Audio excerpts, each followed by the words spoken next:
मेरे प्रिय सभी अमृतंश भाइयों, बहनों, बच्चों, बुजुर्गों,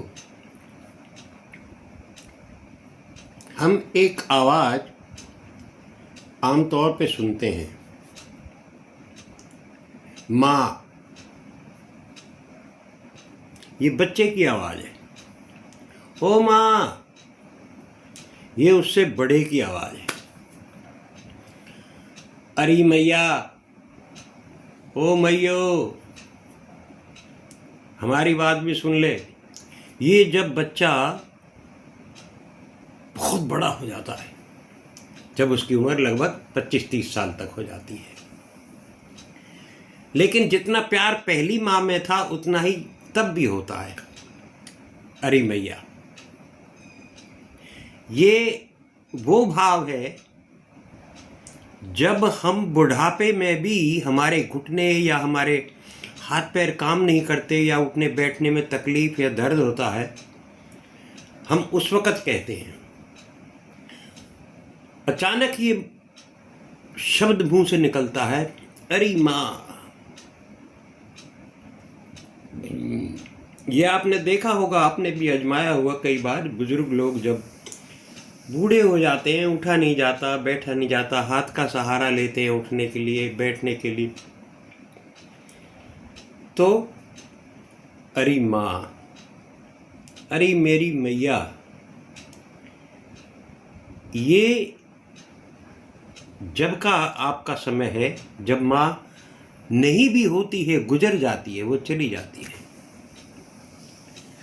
यहाँ माँ का आपके साथ संबंध क्या है? भगवान अर्जुन को समझाते हैं कि अर्जुन, मेरे गुप्त ज्ञान में भी और गुप्त ज्ञान को सुन। ना यहाँ तेरी कोई माँ, ना तेरा कोई बाप, ना तेरा कोई भाई, ना तेरी कोई बहन, ना तेरे बच्चे, ना तेरी बीवी। तू एकदम अकेला है और अकेले ही तुझे दोनों रास्तों पे जाना है। अगर मेरे रास्ते पे चलेगा तो आगे का रास्ता मेरा भी अकेला ही है, और अगर इस ग्रस्त में रहेगा तो ग्रस्त में रहते हुए भी आगे का तेरा रास्ता जो दरवाजे से टकराएगा उससे, जिसे हम मृत्यु कहते हैं, वो भी तेरा अकेला ही होगा। और ये जो तुझे जो रिश्ते नाते तेरे जो नजर आ रहे हैं, यहाँ तेरा कोई भी नहीं है। तो बताते हैं क्यों कि अर्जुन, मेरी अष्टधा मूल प्रकृति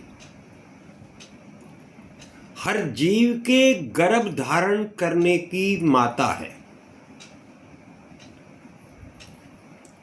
मेरी अष्टधा मूल प्रकृति अर्थात क्या क्या है?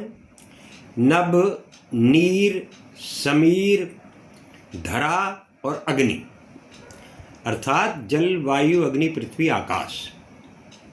और एक तेरा मन और एक तेरी बुद्धि और अहंकार। इन 8 चीजों से मिलकर तेरी ये मां बनी है।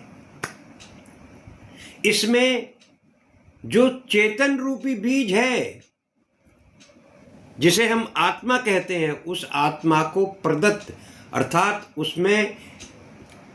उसमें जो ना उस गर्भ में मैं रखने वाला सबका बाप हूं।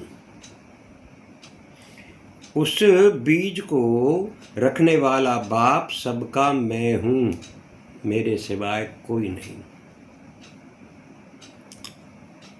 और इसलिए अगर कोई तेरा है भी, तो माँ तो जब तक है जब तक तू इस जन्म में जिंदा है।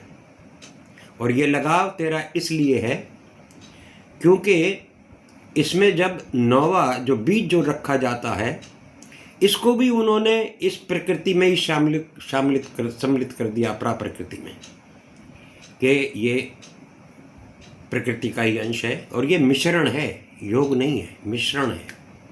क्योंकि ये सब जब हम जब शरीर जलाया जाता है या दफनाया जाता है तो ये सारी चीज़ें बारी बारी करके अपने अपने तत्वों में मिल जाती हैं, और मन और ये आपकी जो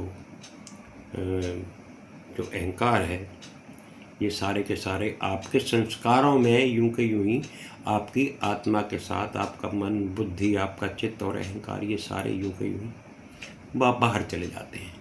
इन चारों को मिला के आपके इसको अंतःकरण कहा गया है। इसमें अहंकार भी शामिल है, मन, बुद्धि, चित्त में अहंकार भी मिला दे तो इसको अंतःकरण कहते हैं। माँ के साथ इसलिए तेरा लगाव है, माँ इसलिए हमें याद आती है कि माँ 9 महीने हमें गर्भ में, या जो जीव जितना है, जैसे भी है, जितने दिन का समय है उसका, वो हमें अपने गर्भ में रखती है। हमारे संस्कार और माँ के संस्कार उसी में डेवलप होते हैं, उसी में जो है ना वो संस्कार जन्म लेते हैं। इसलिए भाइयों, माँ को तो आप हृदय से लगा के रखो। माँ को भी नहीं भूलना है, लेकिन माँ के साथ भगवान को भी नहीं भूलना है। माँ से आपका लगाव जब तक है जब तक आपका इस पृथ्वी के ऊपर जन्म है और मरण का जो फासला है, जब वो रस्सी का दूसरा छोर जो है वो जब तक है। जैसे रस्सी का छोर पूरा हो जाता है, जैसे एक रस्सी होती है, उस रस्सी तक आपने जाना है, ये मंजिल है आपकी, वहाँ ये छोर ख़त्म हो जाएगा, माँ यहीं की यहीं समाप्त हो जाएगी। लेकिन वो प्राकृतिक माँ, वो अष्टधा मूल प्रकृति हमेशा आपके पास रहेगी। इसलिए मैया से लगाव इस माँ का है जो हमारी अष्टधा मूल प्रकृति है। आज के लिए इतना ही। भारत माता की जय। जय हिंद की सेना। राधे राधे।